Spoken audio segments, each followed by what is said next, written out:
তো হ্যালো বন্ধুরা, কেমন আছো সবাই? আশা করছি সবাই ভালো আছো। তো আরেকটা নতুন ভিডিও নিয়ে আপনাদের সামনে চলে এসেছি। তো আজকের এই ভিডিওতে আপনাদেরকে দেখাবো কি ইনস্টাগ্রামে আপনার নেম কিভাবে চেঞ্জ করবেন। তো আজকের এই ভিডিওতে ওটাই দেখাবো। তো চলো বেশি দেরি না করে আজকের এই ভিডিওটা শুরু করা যাক। তো এখানে দেখতেই পাচ্ছ আমি মোবাইল স্ক্রিনটা ওপেন করে নিয়েছি। তো সবার প্রথমে আপনাদেরকে যেটা করতে হবে, ইনস্টাগ্রামটা ওপেন করে নিতে হবে।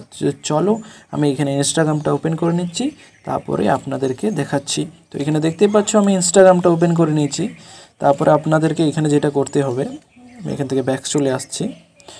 তো এখানে প্রোফাইল আইকনে এখানে ক্লিক করতে হবে একবার। এইখানে ক্লিক করার পর আপনার এইখানে থ্রি লাইনে ক্লিক করতে হবে। থ্রি লাইনে ক্লিক করার পর আপনার সামনে এরকম একটা ইন্টারফেস চলে আসবে। তো অ্যাকাউন্ট সেন্টারে ক্লিক করতে হবে। প্রথমেই যেটা আছে অ্যাকাউন্ট সেন্টার, তো অ্যাকাউন্ট সেন্টারে ক্লিক করার পর এইখানে সবার প্রথমেই যেটা আছে প্রোফাইল, তো এইখানে আপনাদেরকে ক্লিক করতে হবে। প্রোফাইলে ক্লিক করার পর এইখানে আপনার ইনস্টাগ্রামটা ক্লিক করতে হবে। ইনস্টাগ্রামের তো নেম আপনি চেঞ্জ করবেন, তো এইখানে ক্লিক করে দেবেন ইনস্টাগ্রামে ক্লিক করার পর প্রথমে আজ শো করবে নেম, তারপরে ইউজার নেম। তো আপনি যদি চান ইউজার নেম চেঞ্জ করতে, তো ইউজার নেমে ক্লিক করবেন। তো আমরা তো নেম চেঞ্জ করব, তো নেমে ক্লিক করে দিতে হবে।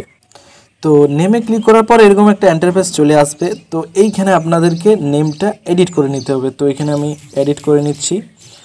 তো চলো আমি ওই নামটাই রেখে দিচ্ছি, আমি তো এখন নেম চেঞ্জ করব না। তো প্রথম থেকে আমি ওই নামটাই রেখে নিচ্ছি, আমার যেটা নেম ছিল সন্দীপ। তো চলো আমি এখানে সন্দীপে রেখে নিচ্ছি। রাখার পরে একবার যদি আপনি নেম চেঞ্জ করে দিয়েছেন, 14 দিনের বাদে আবার আপনি চেঞ্জ করতে পারবেন। তো এইখানে যেটা সেভ লেখা আছে, নেম চেঞ্জ করার পরে আপনাকে এই সেভেতে ক্লিক করে দিতে হবে। সেভেতে ক্লিক করে দেওয়ার পরে আপনার নামটা এখানে সেভ হয়ে যাবে, দেখতেই পাচ্ছ। তো এরকমভাবে আপনাদেরকে করে নিতে হবে। এটা ছিল আজকের ভিডিওটা যদি ভালো লেগে থাকে চ্যানেলটিকে অবশ্যই লাইক করবেন, শেয়ার করবেন আর সাবস্ক্রাইব করে যাবেন। তো চলো পরের ভিডিওতে আপনাদের সঙ্গে দেখা হচ্ছে।